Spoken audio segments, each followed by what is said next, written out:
You can add coordinates in Google Earth Pro using two simple methods. Both methods allow you to place pins at specific locations based on latitude and longitude values. What the process does, adding coordinates creates a placemark at a specific geographic location. The placemark can be named, styled, and saved for future reference. The search method also allows you to navigate directly to coordinates without manually dropping a pin.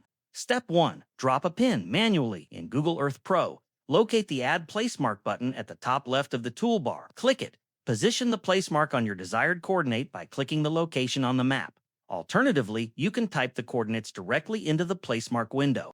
Give the placemark a name, such as Tutorial Pin. You can also customize the style and color of the placemark if you want. Click OK to save it. The placemark will now appear on your map at the specified coordinates.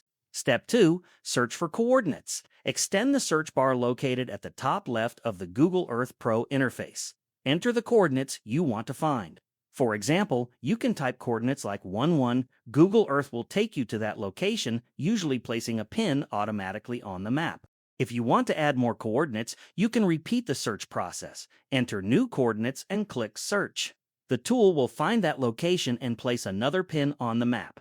You can toggle the visibility of each placemark by checking or unchecking it in the sidebar.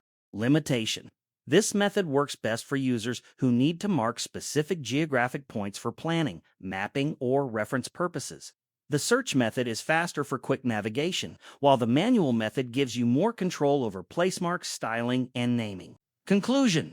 Adding coordinates in Google Earth Pro can be done by placing a manual placemark or by searching for coordinates directly. Both methods are quick and easy. The manual method allows for customization, while the search method is best for quick navigation. Placemarks can be managed and toggled in the sidebar.